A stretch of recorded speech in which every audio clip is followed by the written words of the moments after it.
I was coming back from the garage Thursday evening when I heard Genesis laughing in the living room. Not her normal laugh, the kind of laugh that made me stop in the hallway instead of walking in. She had three of her friends over, and I could hear Hannah asking about the photographer they'd hired. Yeah, a photographer for a divorce announcement party. Let me back up because this is going to sound insane, and I need you all to understand how we got here. Genesis and I have been married for 8 years. We met in college when I was working on this startup idea with two buddies from my computer science program. She was in business management, and we connected at some entrepreneurship mixer. Back then, I was full of energy and big plans, and she seemed genuinely excited about what I was building. We got married 6 months after graduation because we were young and stupid and thought love was enough. Here's where it gets complicated. My startup didn't just fail, it spectacularly failed. We'd gotten some initial angel investor interest, and I'd convinced Genesis to move across the country with me so we could be closer to potential funding sources. Then the whole thing collapsed when our lead investor pulled out and my two partners bailed to take corporate jobs. I was 24 years old, married for less than a year, stuck in an expensive city with no job, and a wife who'd relocated her entire life for my dream. Genesis got a job in sales at a tech company within 2 weeks. She was good at it too. Really good. Within 3 years, she was making 6 figures with bonuses and climbing fast. Meanwhile, I was bouncing between contract work and trying to get another venture off the ground. Every attempt fizzled. I'd get close to something promising, and then it would fall apart for one reason or another. The market shifted. The technology became obsolete. A competitor beat us to launch. I wasn't sitting around playing video games all day like she'd eventually start implying to her friends. I was working my tail off on these projects.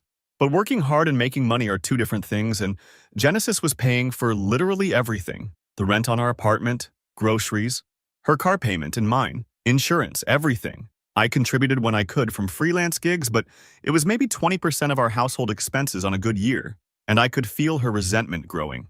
It started small, little comments about how tired she was from carrying us financially. Then it became jokes at dinner parties about her supporting a dependent. Then it stopped being jokes at all. She'd come home from work and I could see her looking at me with this expression that was half disgust and half contempt, like I was something stuck to the bottom of her shoe. I'm not going to lie and say I was some perfect husband during this time. I was depressed, frustrated, angry at myself for failing over and over, but I was still trying. I was still applying for jobs and pitching ideas and doing the freelance work. It just wasn't enough for her. Nothing was enough once she'd decided I was a failure. About a year ago, I finally landed a stable remote position with decent pay. Not amazing, but solid. I started contributing more to our expenses. Genesis barely acknowledged it. By then, she'd already checked out of our marriage. She'd stay late at work constantly. She'd go on these weekend trips with her girlfriends. She'd spend hours on her phone texting and laughing at things she'd never share with me. I knew something was coming. I just didn't know what. So Thursday evening, I'm standing in the hallway listening to my wife plan her exit strategy with her 3 closest friends. Hannah was asking about the photographer again, and Genesis explained that she wanted professional photos of the moment she told me she was leaving. Not just for herself, but to share with people. She wanted documentation of my reaction when she announced she was done with me. Arlene asked what the plan was exactly, and Genesis laid it all out. She was going to throw herself a party, call it a celebration with friends, but really it was her freedom party. Her liberation from 8 years of being tied to a worthless husband who couldn't provide for himself. She'd already rented a small event space for Saturday evening and invited about 30 people. Friends, colleagues, some family members. Everyone except me, obviously. The plan was to get me there under false pretenses. She was going to tell me it was a surprise party for her work promotion and that I needed to show up at 7. When I walked in, everyone would yell, "Surprise!" and then Genesis would make her big announcement. She'd tell everyone assembled that she was leaving me, that she was finally free, that she'd been carrying dead weight for almost a decade and she was done. Daphne asked if Genesis was worried I'd make a scene, and Genesis actually laughed at that. She said I was too pathetic to do anything but maybe cry or beg. She hoped I'd beg, actually, because that would make the photos even better. She wanted to remember this moment forever. The moment she took her life back from the loser she'd married. Hannah brought up Derek, asked if he'd be there. Genesis got all excited talking about him. Apparently, she'd been seeing this guy Judah for about 4 months. He's some executive at a different tech company, has a penthouse downtown, drives an expensive car. All the things I wasn't and didn't have. Genesis said Judah was going to be at the party, but he'd stay low-key until after her announcement. Then he'd come over and put his arm around her and everyone would understand she was moving up in life. They talked about logistics for a while. The photographer would be positioned to catch my face when Genesis made her speech. Arlene volunteered to film it on her phone as backup footage. They'd ordered a custom cake that said freedom on it. Genesis had even bought a new dress for the occasion, something expensive and stunning because she wanted to look amazing when she destroyed me in front of 36 people. I stood there in the hallway, absorbing every word. And here's the thing nobody knows. Here's the part that's going to make this whole situation absolutely wild. I wasn't shocked. I wasn't even surprised, really. I'd been watching Genesis pull away for over a year. I'd seen the signs, the late nights, the secret texting, the way she looked at me like I was garbage. But more importantly, I'd been preparing for something like this for a long time. See, the house we live in isn't some rental apartment. It's a 3-bedroom house in a decent neighborhood that my grandmother left me when she passed away 5 years ago. Genesis moved in with me, obviously, and we've been living here ever since. But here's what she doesn't know and never bothered to ask. The house is in my name, only my name. It was inherited property, and I never added her to the deed. Genesis pays for most of our daily expenses, but she's been living in my house rent-free for 5 years. She assumes we own it together. She's made comments about our house and our equity. But legally, she has zero claim to this property. I checked with a lawyer 2 years ago when things started getting really bad between us. The lawyer confirmed that in our state, inherited property stays separate unless I explicitly put her name on the deed, which I never did. I've been sitting on this information, waiting, not because I'm some evil genius, but because I wanted to be absolutely certain before I used it. And listening to her plan my public humiliation with her friends while discussing her affair partner who's already lined up to replace me gave me that certainty. I walked into the living room. All 4 of them stopped talking immediately and looked at me with these guilty expressions. I smiled at everyone and asked if they needed anything, drinks or snacks or whatever. Genesis recovered quickly and said they were fine. I nodded and went upstairs to our bedroom.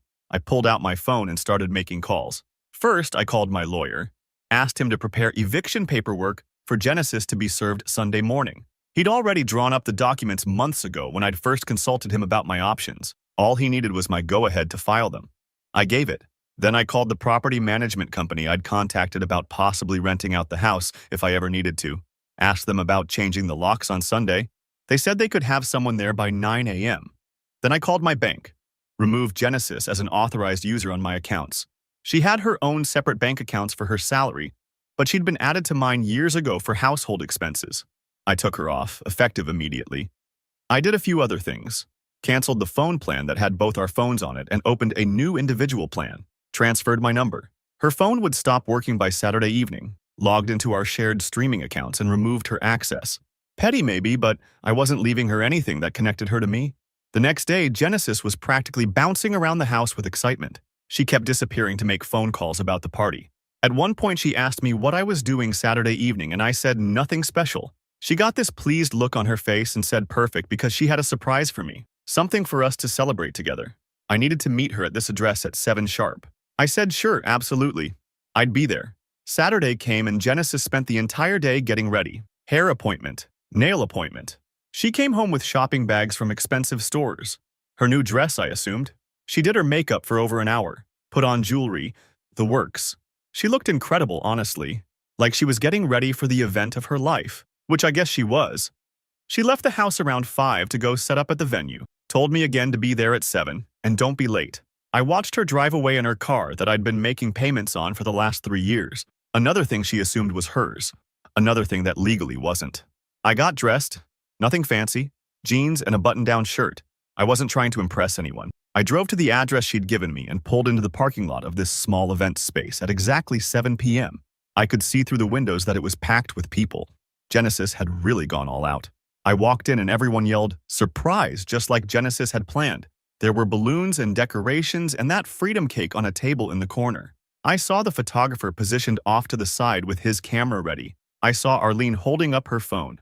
I saw Hannah and Daphne standing near Genesis looking excited and nervous.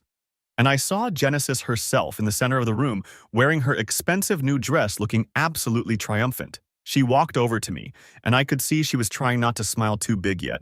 She wanted to savor this moment. She called everyone to attention and said she had an announcement to make. A big announcement about her future and her happiness, and finally putting herself first. Everyone got quiet. The photographer raised his camera. Arlene had her phone recording. Genesis looked right at me and said, "Surprise." She wasn't here to celebrate anything with me. She was here to celebrate her freedom from me. She was leaving me. She was done being married to someone who couldn't support himself. done carrying the financial burden, done pretending she was happy. She was moving on with her life and moving up with someone who actually had something to offer her. People gasped. A few looked uncomfortable, most looked shocked. This apparently wasn't what they'd expected when they got the party invitation. Genesis was still looking at me, waiting for me to react, waiting for me to break down or beg or give her the satisfaction of seeing me destroyed. I just smiled. And that's when her expression started to change. Update 1. Okay, so the comments on my first post have been absolutely wild, and I appreciate everyone who told me I did the right thing. To answer some questions, yes, I'm serious about all of this. No, I'm not making it up for karma. And yes, I understand this is nuclear. That's exactly what I wanted.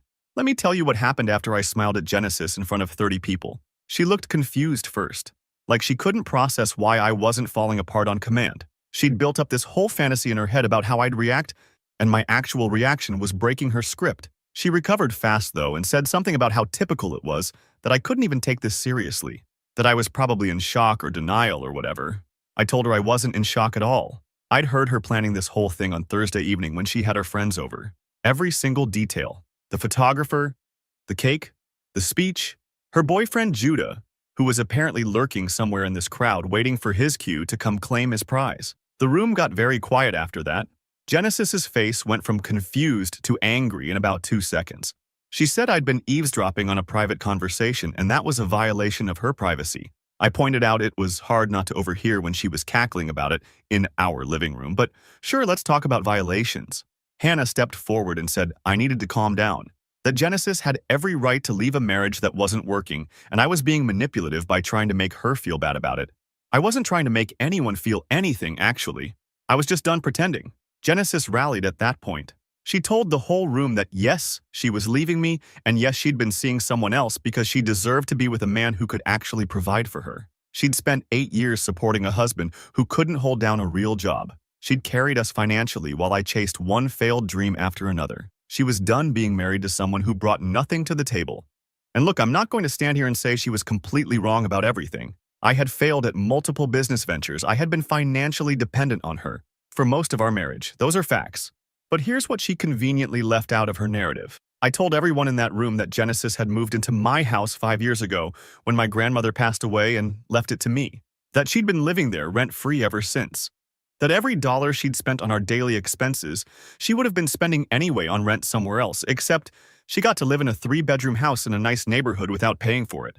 I told them the house was solely in my name. Inherited property that I'd never added her to. That legally she had no claim to it whatsoever. Genesis went pale. She said that was ridiculous. That was our house. We'd lived there together for 5 years. She'd paid for utilities and groceries and everything else. She had rights.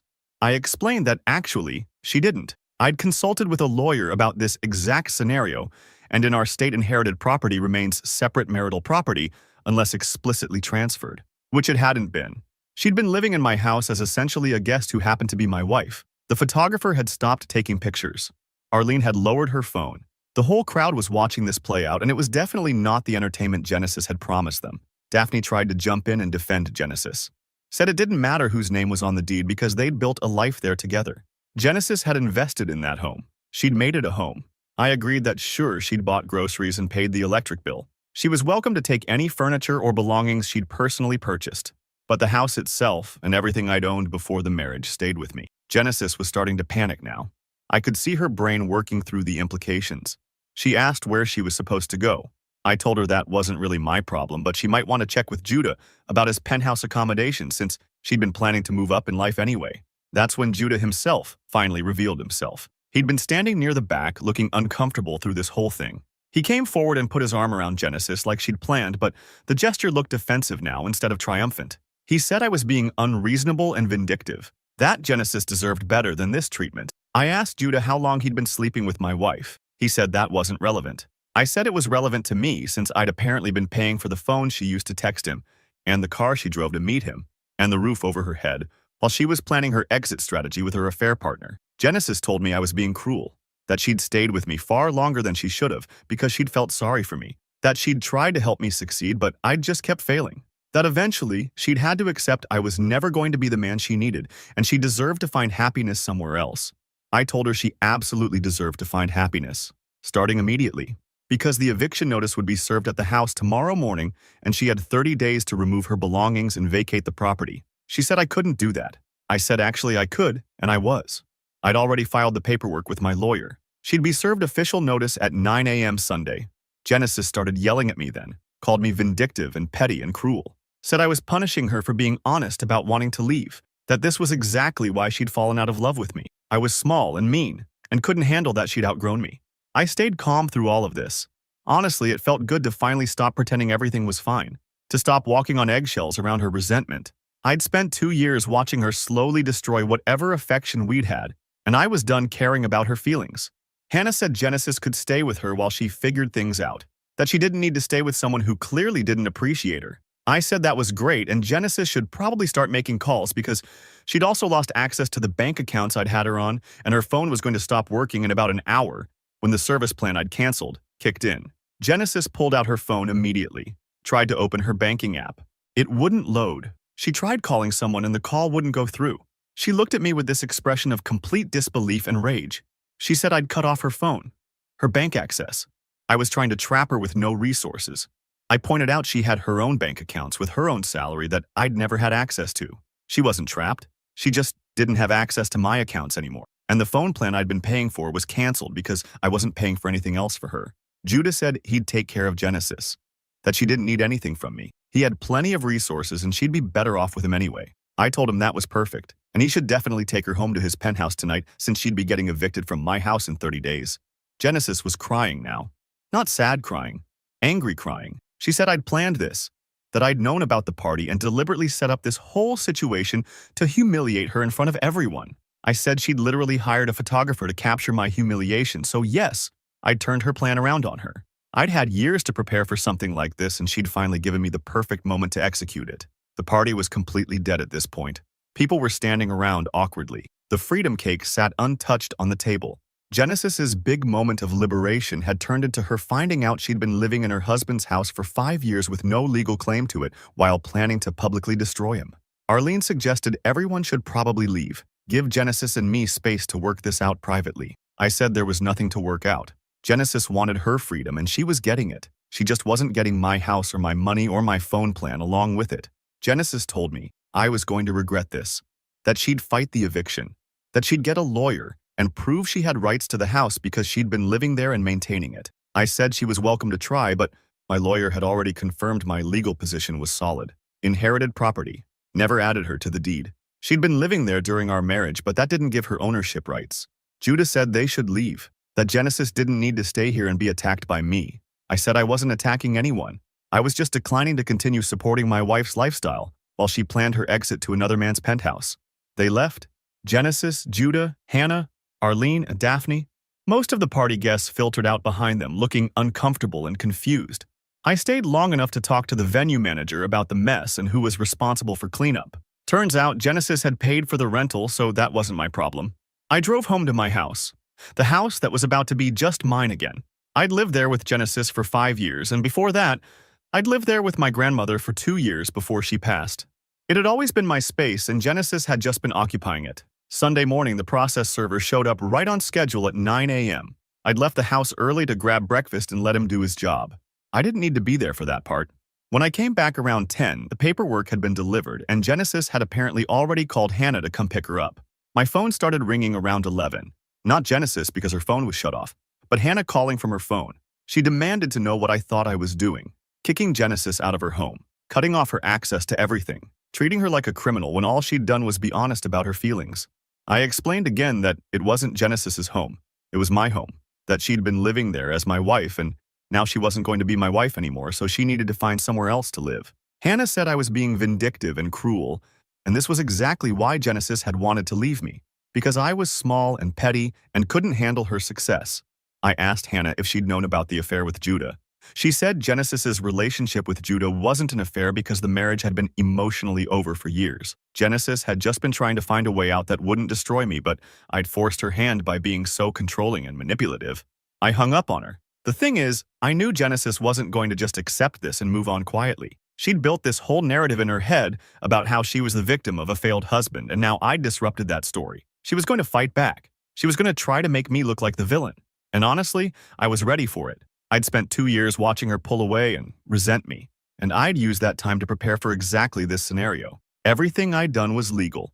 Everything I'd done was protecting what was mine. If she wanted to fight me, she was welcome to try, but she wasn't doing it from my house. Update 2. Alright, so I'm seeing a lot of comments asking what happened next and whether Genesis just accepted the eviction and moved on. Short answer, absolutely not. This woman spent 8 years convinced she was the martyr in our marriage, and she wasn't about to let me flip that script without a fight.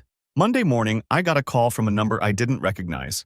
Turned out to be a lawyer Genesis had hired. Some guy named Rivers who specialized in family law. He explained that he was representing Genesis in the dissolution of our marriage, and he wanted to discuss the property situation. Specifically, he wanted to talk about how we were going to equitably divide the marital home. I told Rivers the same thing I'd told Genesis. The house was inherited property in my name only. There was no marital home to divide. He said that was a very simplistic view of the situation and that Genesis had legitimate claims based on her contributions to the household during our marriage. She'd paid for utilities, maintenance, improvements to the property. She'd lived there as my wife for 5 years and established it as her legal residence. I asked Rivers if he'd actually reviewed the deed and the inheritance documentation. He said he had, and yes, the house was technically in my name, but that didn't negate Genesis's rights as a spouse who'd contributed to the household. I told him my own lawyer had already confirmed my legal position, and if Genesis wanted to fight the eviction in court, she was welcome to waste her money trying. Rivers got a bit more aggressive then. Said I was clearly acting out of spite and vindictiveness. That I was punishing Genesis for wanting to end an unhappy marriage. That my behavior at the party and my immediate filing for eviction showed a pattern of controlling and abusive behavior. I actually laughed at that. The woman who'd planned to publicly humiliate me in front of 30 people while her affair partner waited in the wings was now claiming I was abusive because I wouldn't let her keep living in my house for free. I told Rivers to have Genesis communicate through him from now on if she wanted, but my position wasn't changing. The eviction stood. She had 30 days minus the 2 days that had already passed. I hung up and immediately my phone started ringing again. This time it was Genesis calling from Hannah's phone. She was absolutely furious. She said she'd just gotten off the phone with her lawyer, and she couldn't believe I was going to force her into court over this. That she'd spent 5 years making that house a home, and I was throwing her out like trash. I reminded Genesis that she'd literally hired a photographer to document my reaction to her leaving me. That she'd planned this whole party specifically to humiliate me publicly. That she'd been having an affair for 4 months while living in my house and using my resources. So yeah, I was throwing her out. She said the affair with Judah didn't count because our marriage had been dead for over a year. I'd emotionally abandoned her by being such a failure. She'd tried to stay and support me, but I just kept failing at everything I attempted. She'd needed someone who could actually be a partner, and Judah gave her that. I asked Genesis why she hadn't just left then.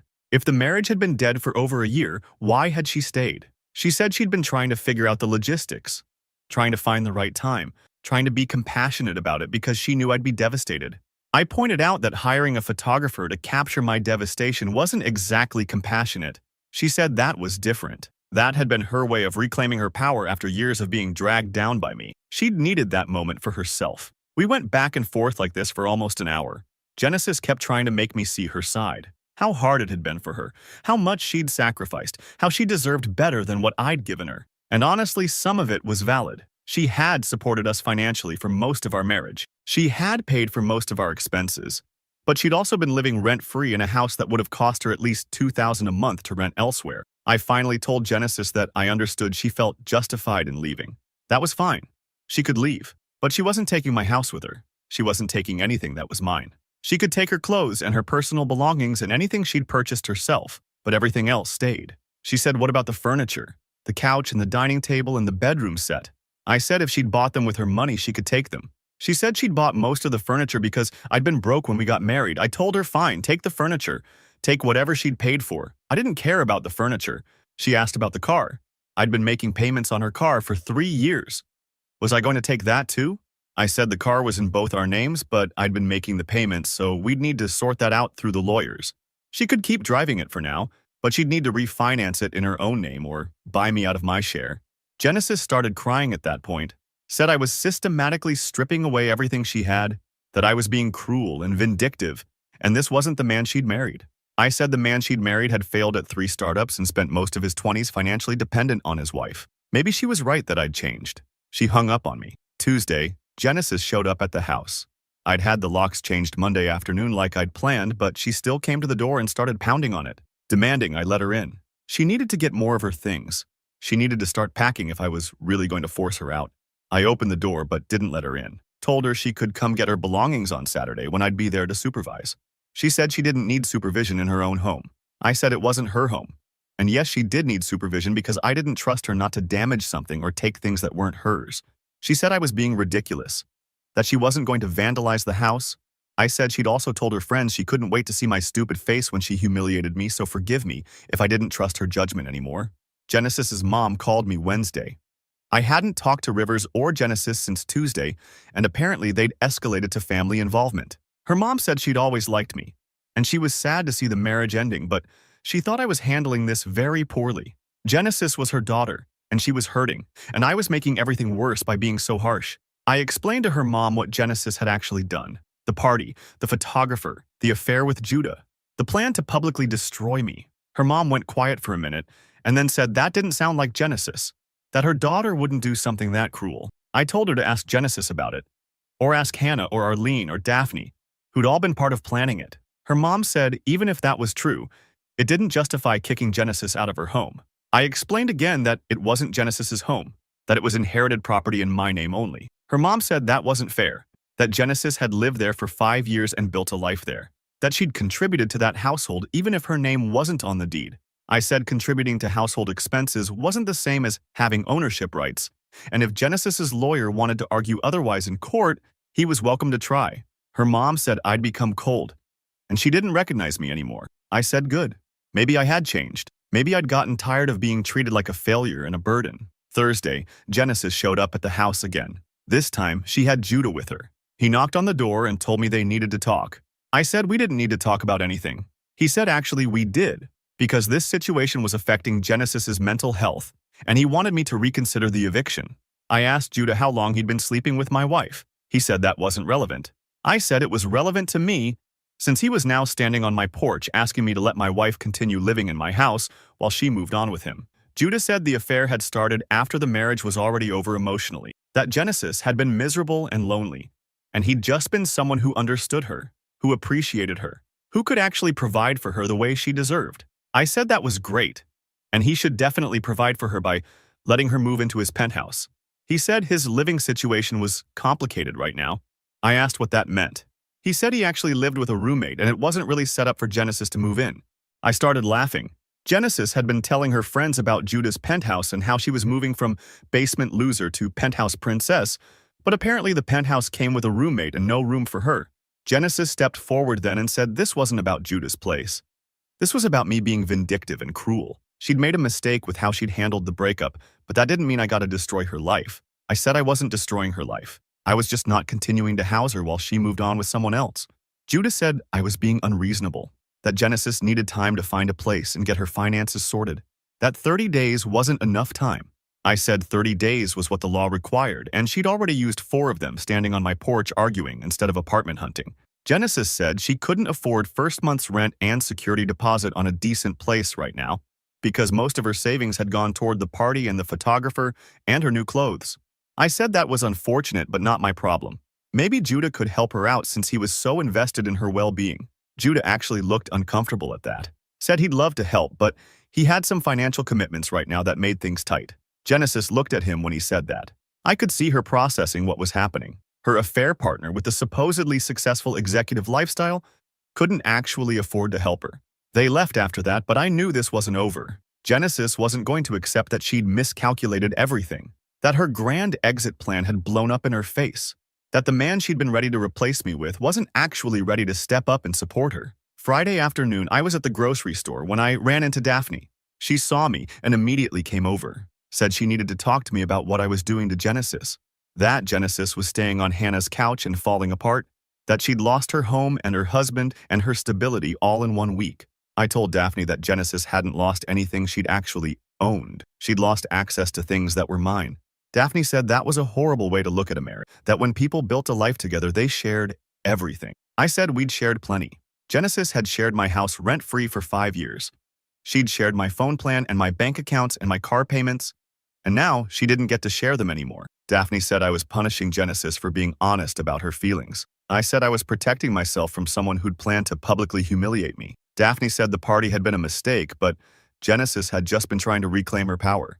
I asked Daphne how she'd feel if her husband hired a photographer to capture her crying when he announced he was leaving her for someone else. She didn't have an answer for that. Saturday came and Genesis showed up with Hannah to get her things. I'd told her she could come between 10 and 4, and she arrived right at 10 with a moving truck and 3 of her friends. I let them in and followed them around while they packed. Genesis kept making comments about how I was hovering and didn't trust her. I said no, I didn't trust her, and I'd be checking everything they took. She started going through the bedroom, taking clothes and shoes and jewelry. Most of it was clearly hers, so I didn't object. Then she tried to take some electronics that I'd bought, a tablet and a laptop. I told her those stayed. She said she'd been using them for 2 years. I said they were mine and she'd been borrowing them. We fought about nearly every item: the coffee maker, the air fryer, the fancy blender. Genesis claimed she'd bought most of it but couldn't prove it. I finally told her to just take the kitchen stuff. I didn't care about appliances. She could have anything that wasn't nailed down as long as it wasn't clearly mine. The whole process took 6 hours. By the end, Genesis had packed up most of her clothes, a bunch of kitchen items, some furniture she'd definitely purchased, and various other personal belongings. The house looked empty without her stuff, but also cleaner somehow. Lighter. As she was leaving, Genesis stood in the doorway and asked me if I was happy now, if this was what I'd wanted. I said what I'd wanted was a wife who didn't resent me. What I'd wanted was a partner who didn't spend 4 months planning her exit while having an affair. But since I couldn't have that, then yes, I was fine with her leaving. She said I was going to regret this, that she was going to fight me in court, that her lawyer said she had a case. I said her lawyer was welcome to try, but we both knew how this would end. The house was mine. It had always been mine. And 23 days from now, she'd be completely moved out whether she wanted to be or not. She left, and I closed the door on 8 years of marriage. Final update. So it's been about 3 weeks since my last update, and people have been asking what happened with the eviction and whether Genesis actually moved out. The answer is yes, but it wasn't as simple as her just accepting reality and leaving quietly. This woman fought me every step of the way, and honestly, it made the whole thing more satisfying. First thing that happened was her lawyer Rivers filed a motion to stop the eviction. He argued that Genesis had established tenant rights through her 5-year residency and that I couldn't just kick her out without going through proper legal channels. My lawyer responded that I had gone through proper legal channels and that Genesis wasn't a tenant. She was a spouse who'd been living in my inherited property without any legal claim to it. We ended up in court about 10 days after I'd served the eviction notice. Genesis showed up with Rivers looking professional and put together. She'd clearly prepared for this. Her strategy was to paint herself as the wronged wife who'd invested years into our home and our marriage, only to be discarded when she tried to assert her independence. Rivers argued that Genesis had made substantial contributions to the property through paying utilities, maintenance costs, and various improvements over 5 years. He tried to claim that created a constructive trust or, at minimum, entitled her to compensation for her contributions. My lawyer countered that paying household expenses while living somewhere rent-free didn't create property rights, and that Genesis had actually benefited financially from the arrangement. The judge asked Genesis directly what improvements she'd made to the property. She talked about how she'd paid for a new water heater 2 years ago, how she'd paid for landscaping, how she'd paid for paint and minor repairs. My lawyer pointed out that all of those things were normal maintenance that any resident would be expected to contribute to, and that Genesis had been living in a 3-bedroom house in a good neighborhood without paying rent, which would have cost her at least $25,000 a year. The judge asked if Genesis had ever been on the deed or if there was any written agreement about property ownership. Rivers admitted there wasn't, but argued that didn't matter because marital property laws should apply. The judge said marital property laws were relevant to divorce proceedings, but this was an eviction case, and the property in question was clearly established as separate inherited property. Genesis started crying in the courtroom, told the judge that this was her home, that she'd lived there for 5 years and built a life there, that I was punishing her for wanting a divorce. The judge said she sympathized with Genesis's situation, but the law was clear. The property was mine. Genesis had no legal claim to it. The eviction would proceed as filed. Genesis was furious after court. She confronted me in the hallway outside the courtroom and said I must be so proud of myself, using legal technicalities to kick her out, destroying her life because my ego couldn't handle her leaving. I told Genesis I wasn't using technicalities. I was using the actual law and the actual ownership of my property. She'd spent 4 months planning to humiliate me publicly, and now she was upset that I wasn't letting her live in my house while she did it. She said she'd never actually planned to humiliate me, that the party had been about celebrating her own freedom, not about hurting me. I reminded her about the photographer she'd hired, specifically to capture my reaction, about the freedom cake, about how she'd told her friends she couldn't wait to see my stupid face. She said I was twisting everything, that I'd eavesdropped on a private conversation and taken things out of context. I asked Genesis what context made hiring a photographer to document my pain acceptable. She said she'd been emotional and venting to her friends, that people say things they don't mean when they're frustrated. I said no. People say things they do mean when they think nobody's listening. She'd meant every word of what she'd said to Hannah and Arlene and Daphne. Rivers pulled Genesis away from me at that point, said they needed to discuss next steps. I went home to my house that was definitely staying my house. The next week was Genesis scrambling to find a place to live. She'd been staying on Hannah's couch, but Hannah apparently had limits to her hospitality because Genesis started complaining that she needed her own space. The problem was, Genesis couldn't afford much on her own. Yeah, she made 6 figures, but she'd been living rent-free for 5 years and hadn't saved as much as she should have. Plus, she'd blown a bunch of money on the party and her new wardrobe and other things related to her planned exit. She called me Tuesday evening that week from a new phone number she'd gotten, asked if we could talk about a payment arrangement. Maybe she could pay me rent for a few months while she got her finances sorted out and found a place. I said no. She said she'd pay fair market rate. I said the house wasn't for rent, and even if it was, I wouldn't rent it to her. She said I was being unreasonable, that she just needed a little time. I said she had time. She had 12 more days before the eviction was final. She should use them productively. She said most apartments wanted first month, last month, and security deposit up front, and she didn't have that kind of cash available right now. I said that sounded like a her problem, not a me problem. Genesis asked about the car. We still hadn't sorted that out.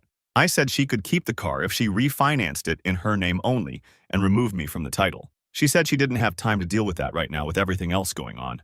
I said she'd better make time because I wasn't making any more payments on it. She started crying again, said I was backing her into a corner financially, that I was systematically cutting off every resource she had. I said she'd had 8 years to establish her own financial independence, and instead, she'd chosen to let me pay for things while she built up resentment. Now she was actually independent like she wanted. Thursday of that week, Judah showed up at my house alone. He said he wanted to talk man-to-man about Genesis's situation. I said there was nothing to discuss. He said Genesis was struggling, and I was making it worse by being so inflexible. I asked Judah why he wasn't helping her. He had this great executive job and all this money according to Genesis. Why wasn't he putting her up somewhere? Judah admitted that his financial situation wasn't as solid as Genesis had believed. He made decent money, but he had student loans and some credit card debt, and his living situation really wasn't set up for her to move in. I asked if Genesis knew this. He said they'd been discussing it. I said it sounded like Genesis had jumped from one financially unstable situation to another, except at least with me she'd had a free house. Judah said that wasn't fair, that he and Genesis had a real connection, that they understood each other in ways I'd never understood her. I said that was great and they could understand each other in whatever apartment Genesis managed to scrape together, but she wasn't doing it from my house. He asked me what I wanted. What would it take for me to give Genesis more time? I said nothing. There was nothing he could offer me that would change my mind. The eviction deadline was final. He asked if I'd always been this cold. I said no, I used to be a lot more accommodating. Genesis had cured me of that.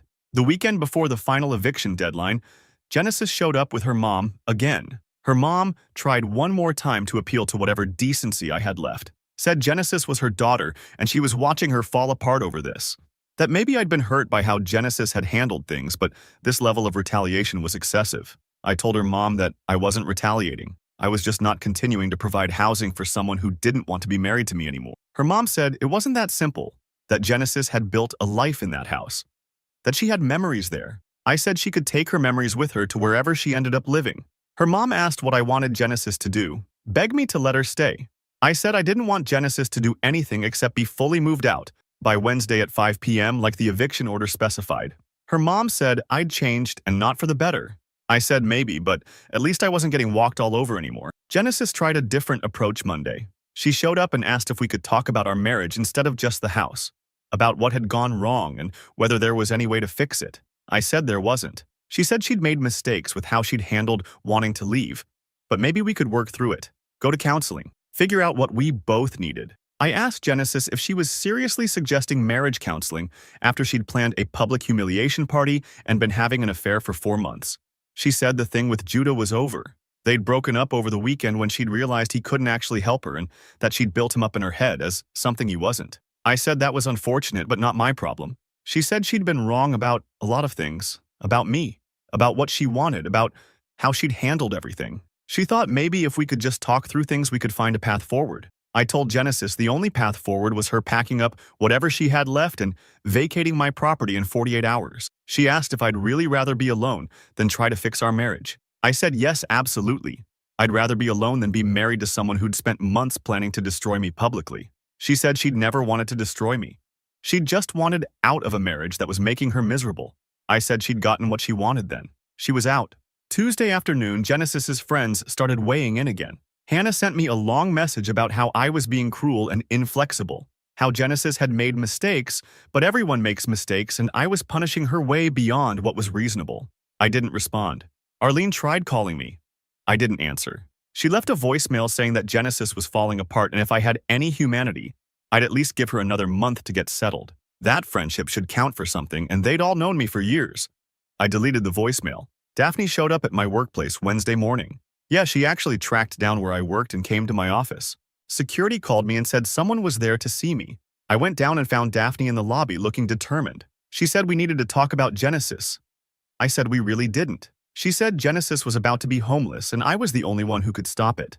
I told Daphne that Genesis wasn't going to be homeless. She had family. She had friends. She had a job that paid 6 figures. She'd figure something out. Daphne said Genesis couldn't find an apartment that would take her on such short notice. That everywhere wanted deposits she didn't have or had waiting lists or wouldn't accept her because she technically was still married and the eviction showed up on background checks. I said Genesis should have thought about that before planning the freedom party. Daphne said I needed to let go of the party, that Genesis had apologized for it. I said Genesis had apologized for getting caught, not for planning it. There was a difference. Daphne said I was being impossible and walked out. 5 p.m. Wednesday came. I'd arranged to be at the house to ensure Genesis was actually out. She showed up around 4 with a moving truck and Hannah and Arlene helping her. They loaded up the last of her belongings, clothes she'd left behind, some books, random personal items. Genesis kept looking at me like she expected me to stop this at the last minute, to tell her it was all a lesson and she could stay. I didn't say anything, just watched them pack and load everything. At 4:45, Genesis stood in the driveway and asked me one more time if this was really what I wanted, if I was really going to do this. I told her to leave her key on the kitchen counter on her way out. She said she couldn't believe I'd become this person. I said I couldn't believe she'd planned to photograph me crying when she left me, but here we were. She left the key and drove away. Hannah and Arlene gave me disgusted looks as they followed her. I went inside and changed all the locks again just to be safe. The house was mostly empty now. Genesis had taken a lot of the furniture she'd bought, a lot of the kitchen stuff. The place looked bare, but it also looked like mine again, like a space I could actually breathe in without feeling her resentment saturating every room. My lawyer called Thursday to confirm the eviction had been completed. Asked if there had been any issues. I said no, Genesis had moved out on time. He said to let him know if she tried to return or cause problems. I said I would, but honestly I thought Genesis was done fighting. She'd lost and she knew it. I'm not going to pretend this whole thing hasn't been intense. Yeah, I spent 2 years preparing for something like this, but actually executing it was different than planning it. Watching Genesis realize that her grand exit plan had backfired completely. That her affair partner couldn't actually provide for her. That she'd blown up her marriage and lost her housing and alienated people all for a freedom that turned out to be a lot more complicated than she'd anticipated. Some people in the comments have asked if I feel bad for her. The honest answer is no. Not even a little. She'd planned to humiliate me in front of 30 people. She'd hired a photographer to capture my pain. She'd laughed with her friends about what a loser I was. She'd been having an affair for months while living in my house. Everything that happened to her was a direct consequence of her own choices. I didn't make her throw a freedom party. I didn't make her hire a photographer. I didn't make her cheat with Judah. I just stopped providing her with resources while she did all of those things. The question people keep asking is what happens now with the divorce? We're moving forward with it, obviously. Genesis's lawyer is still trying to claim she should get something from the marriage, but my lawyer is pretty confident we can keep everything separate. She gets her salary and her car once she refinances it. I keep my house and my accounts and everything I had before the marriage. Genesis sent me one final message Friday from her new number. Said she hoped I was happy with myself. that I'd destroyed everything we'd built together, that she'd never forgive me for how I'd handled this. I didn't respond, but I thought about pointing out that we hadn't built anything together. I'd inherited a house and she'd lived in it while resenting me. But there was no point in continuing the conversation. I'm done with Genesis, done with her resentment and her contempt and her conviction that she was the victim in all of this. She wanted freedom and she got it. She just didn't get to take my house with her when she left. And to everyone who's been following this story, yeah, this is probably it for updates unless something major changes. Genesis is out. The eviction is complete. The divorce is proceeding. I won exactly what I wanted to win. My property, my dignity, my right to stop supporting someone who hated me. That's enough for me.